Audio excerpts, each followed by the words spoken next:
Welcome to the fastest daf in town. Today on Masechtas Gittin daf Mem Aleph. We're going to begin on Mem Amid Beis by the new Mishnah. Says the Mastisim. Eved Shia Asoi Rabo Aputiki Lacher. So you have this master who's a borrower, and he makes his Eved into a apotiki. Says Rashi, if I don't pay back your obligation, so you can collect this Eved. You can take this Eved. So on this, the Mishnah says, V'shichruhu. And then he was subsequently freed. The question is, who was the one that did the freeing? That we'll discuss. So, Shura Sadin, according to the letter of the law, Ein ha'eved chayv klum. The Eved's not obligated to anything. Because of tikkun oilam, he forced the master. And he becomes free. Shtar al damov. And the Eved has to write for his worth. Again, we'll discuss exactly what this is referring to. Okay. Rabbi Shimon Gamliel Omer Einu Kaisev Ella Mishachrer. He says you don't write anything, rather he is freed. Now, exactly what does this mean again is something in which we'll see in the Gemara. So Eved Shiasu Rabbo Apoteki V'Shecharoi. So you have this Eved that was his master made him into an apotiki that they'll be able to collect from him in the event that the loan is not paid back. And then he's freed. So the Gemara just wonders, so Mi Shachro, who was the one that did the freeing over here? Omer Rav, so we're going to see it's actually a machlokas, Rav and Ula. Rav says, Rabbo Rishon. It was the first owner. In other words, the Lova, the one who made the statement, the borrower. So he said, okay, you can collect from him. And then subsequently he just frees him. So Shura said din in an Eved Chayv Klum L'Rabo Sheni. So technically, nothing is owed to the second master, Kedarava. Diyomer Rava, Hektish Chametz Meshichor. When it comes to these three items, which we've seen in numerous places, but we're going to be focusing specifically on Shichor, or freeing a slave, Mafkin Midi Shibud. That basically oversteps a obligation. So therefore, since he was freed, so he's freed. And now that there's a shibud or an apotiki on him, mikra din, this person can collect it. If you look at Rashi says, for example, hektish, also shayur apotiki. If you made your ox into an apotiki, again, that this ox will be collected in the event that I don't pay you. And you're makdish it as a carbon.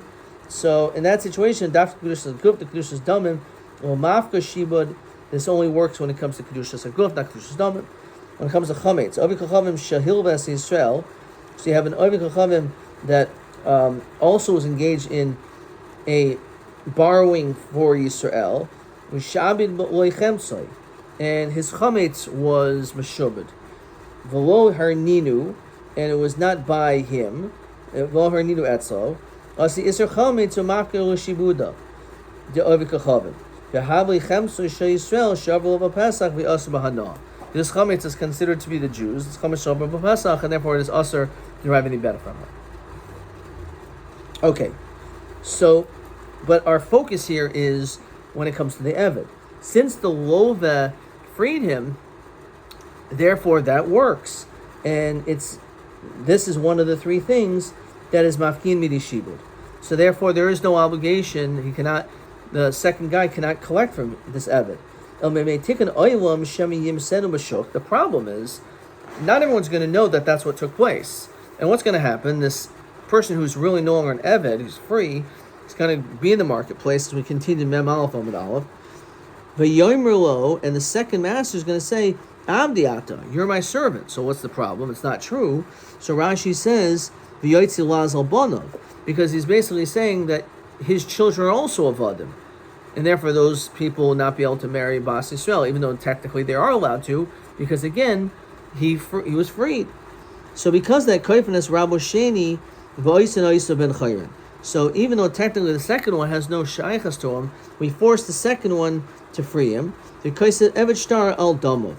And the Eved, because on some level that money was supposed to come to him, so therefore the Eved is the one who has to write a document saying that he owes him money. Sheba Gamliel Oimer, no. Eina Eved Kaisev Ella Mishachrer Kaisev.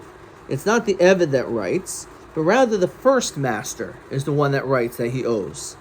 So b'may kamifki, b'mazik shibuda shel chaver kamifki, mar saver chay, mar saver potter. Basically, the question is, do we hold that if you are meshachar your eved, that it's mafkia the shibud, and therefore you don't have to pay anymore? So according to Rabbi Shimon Gamliel, says no.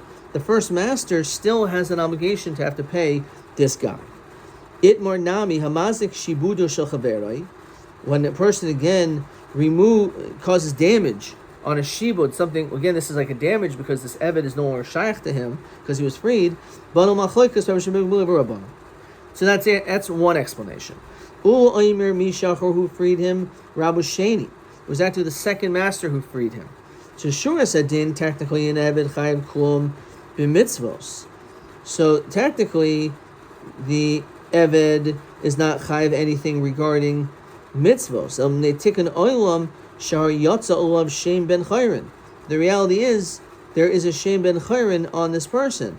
So therefore, kaifman es rabo rishon, we force the first master the oisa ben chayrim to free him. The kaisav shtar al damov, and then a document is written regarding his value. Shemil oimer enu kaisav el meshachar kaisav. It's the one. It's enu kaisav el meshachar kaisav, the one who is freed. B'may kamifki, behezek shenu nikar kamifki. Mar saver shmei hizik, mar saver lo shmei hizik. When it comes to a damage which is not recognizable, is that considered to be a hezek that we could actually collect for or not? Question 12 as well as TB9. Evet shasa rabo apotiki v'shachro rabo rishayin or sheni, either who freed him, either the first one or the second one is the question.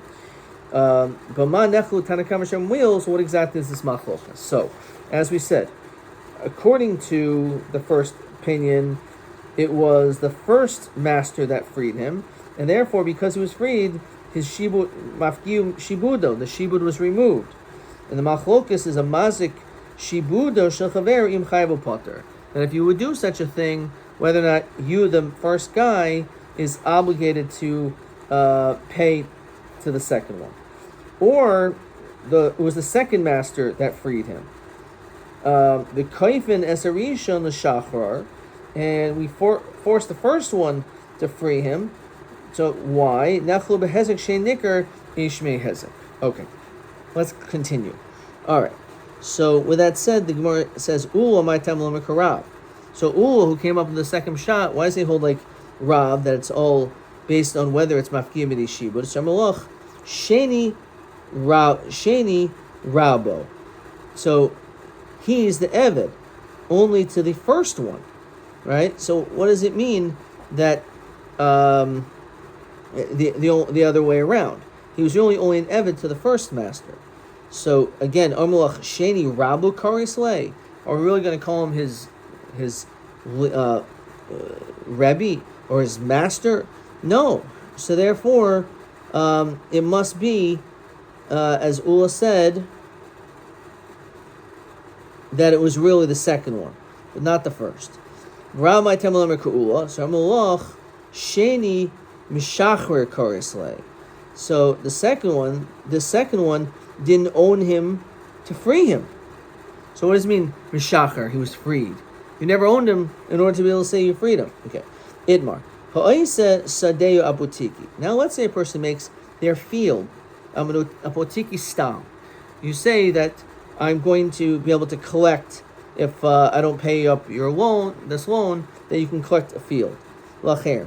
V'shatba nahar. Then all of a sudden the river overflowed and basically destroyed the field. Says Rashi, V'shuv kol hasada, the gufa karka makulkul. Everything was destroyed. Shemaim safim oil maleha. That the water's like always on it. So you can't use it anymore. So, Ami Shaper Noah. So in this, it says Kach Kinoi. This is like a nickname. Rav Yochanan Enu Goyim Mishar Nechasim, that you're not able to collect from other possessions. V'yavua the Shmuel Emer, no, Goyim Mishar Nechasim. In that situation, you are able to collect from other possessions, even though he made an apotiki, it was an apotiki stam. Fine. So Rashi says Goyim Mishar Nechasim. Koloimer Im Yirtze Moicher Es Elu V'Heim Goyim Min Ashar. So you can collect from others. Omer Rav Nachman Bar Yitzchak Mishum De'ami Shapr Noah Hu Oimer Shemiata Delo Shapiron. Just because sometimes, let's say, he says nice things, so now he's saying something which is not good. So to targame Shmaita, to interpret the sugya, actually, what was talking about over there is where he didn't just make an apotiki stam, but he was specific. It was mafurish, and that's when we're going to see it's different. And that is ruined. So then you can collect from other areas because he didn't specify the property. But if it was mafurish, and it goes mishana chasam. Tani idach ha'isa sedeu apotiki l'bal chayiv or oksubas isha goyim mishana chasam. You can collect from other properties. Mishaber shmuel oimer bal chayiv goyim mishana chasam. A bal chayiv can collect from other properties.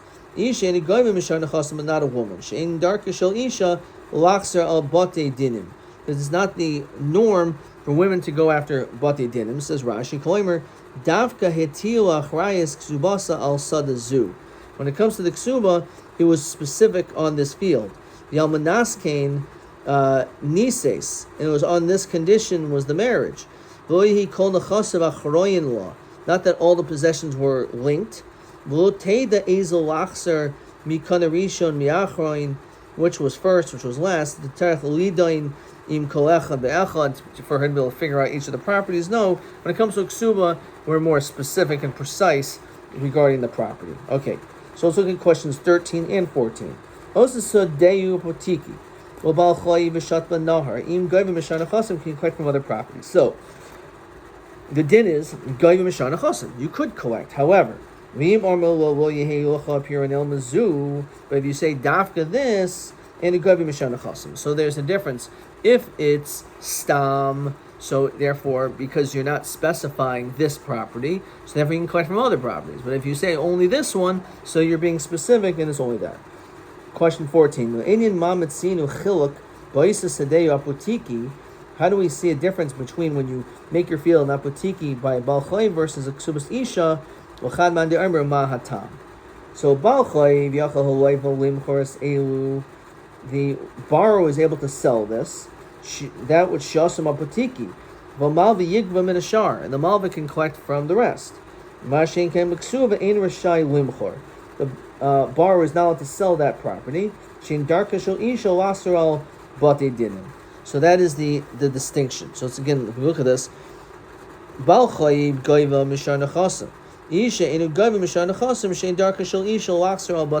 so again, it's specifically referring to that a Bal Chai, regarding to a Bal Chai, the borrower is allowed to sell the apotiki because he can always collect from other properties.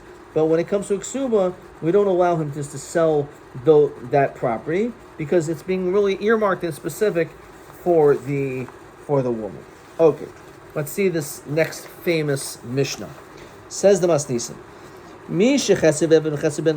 someone who is partially a slave and partially free, and Rashi explains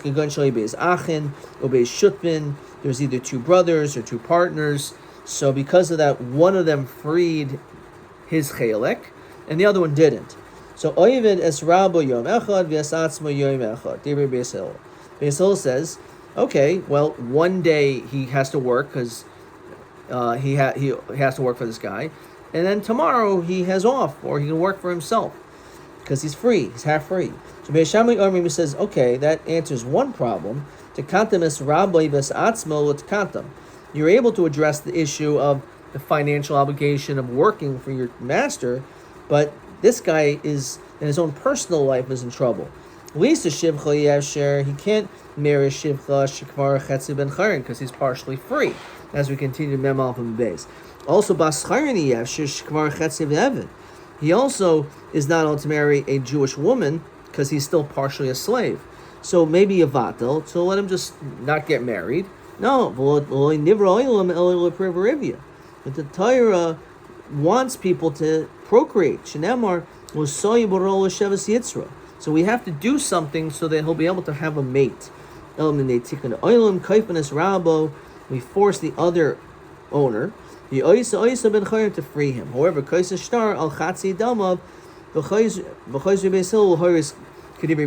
basically end up agreeing to Beis Shammai, and basically you have to pay. You have a star, which basically says you owe the master the money. Says the Gemara, Tanubah, Hameshacher Chatzi Abdo. What if you own him and you're the only owner, but you decide for whatever reason to free half of him? Rabbi Omer Kana, V'cham Omer Lo Kana. So Rabbi says he's Kana, which means he's half free, or maybe he's not.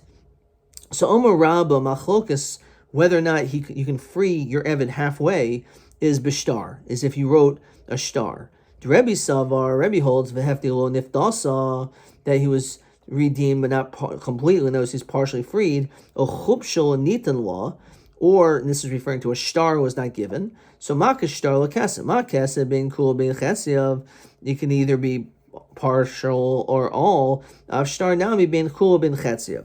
So too, he could be freed partially with a star. When it comes to a woman, you give her a get, she's completely free, it's all or nothing. So that's the din. It's an all or nothing thing. However, therefore, so too when it comes to here. So when it comes, why? Because peduya ain't a peduya. So the din is that when it comes to kesef, so he can be half redeemed. However, when it comes to the din of a star, that's a machlokas. Okay. The Mar Savar, so maybe let's see the machlokas. One says Hakesha Difa, that the Hekesh is better. And Umar Savar Gzer Shava Difa. The other one says it's better to learn in Gzer Shava. So again, so we're going to Rashi. Dolom Shavkinin Gzer Shava Mialfin Mehekesh. Rabbi Savar Hekesh Adif. The Chi Ikal Amelef Mehekesh Gzer Shava Shavkinin Gzer Shava Mialfin Mehekesh. So maybe which one can you choose? Well, the Kuliyam Gzer Shava Difa. Gzer Shava is stronger. The Shani Hacha the Ikal Mifrach. You can ask Mala Isha Shachin Enu Yotz Bekesef. Tar Rabbi Eved Shatz Bekesef.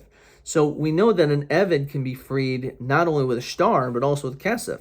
Not when it comes to a woman, it's dafka with a get. So therefore, maybe you can't compare the two. And therefore, because of that, even though normally we'd rather use a Gezer Shava, but if it's not a solid Gezer Shava, maybe we'll rely on the Hekesh. You have Yosef Machlokas with Kesef. Actually, not everyone agrees when it comes to Kesef. It's actually Machlokas. The Rebbe Savar, the Hefti lived, also that he was partially freed. Peduya ve'ena Peduya. So, Rabbanan Savri, Dibra Torah Kalashim the Adam. That the Torah just speaks that way. He was redeemed, so no, she's not redeemed, right? Basically, it's referring that not redeemed, not partially redeemed. Maybe when it comes to star, it doesn't work. We see that way, that if you free your Evan with a star, Rabbi Yomer Kan V'Chamer Mulkana, Tiyafta Rabbi Yosef Tiyafta. So we actually do see the Machlokas is B'Shtar.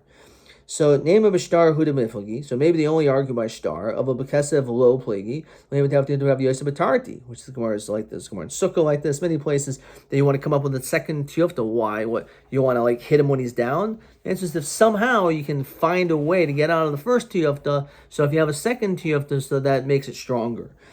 So Amru Lach Rabbi Yosef no plagi b'shtar v'huda bekesev. Maybe he also argues by both. The hada come if b'shtar. So the reason why it says that they argue by star is to show the strength of Rabbi. Why don't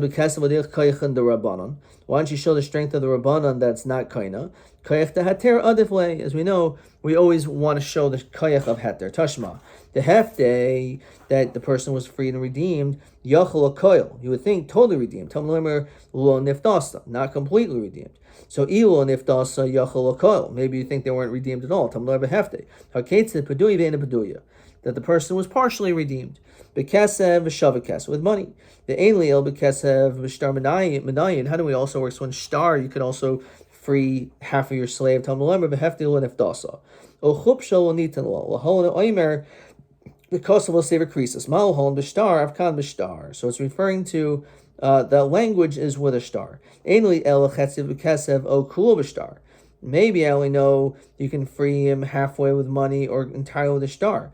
Chetziv b'shtar min island. Again, that only shows that a star works. But how do you know half?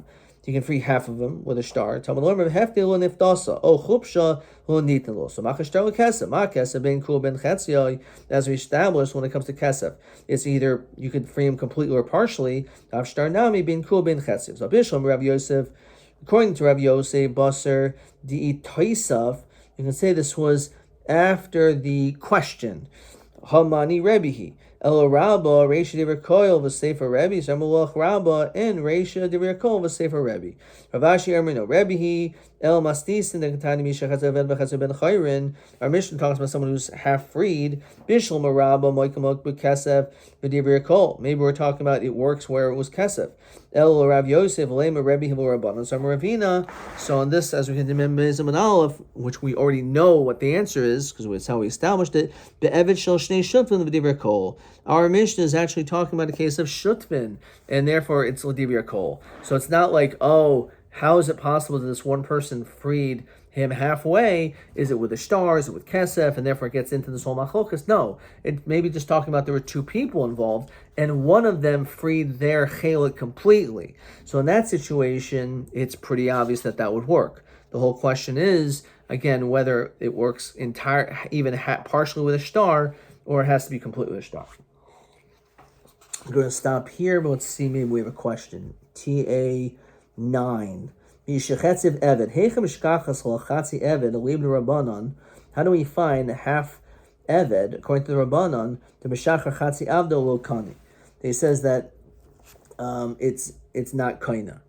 So one answer is, as we just established, it's talking about Eved Shel Shtei Shutvin, and one of them freed him. Or we're talking about he was Mishtachar B'Kesef, that he was freed with money, Aliba, according to the Shita of Rabbah. Adkan.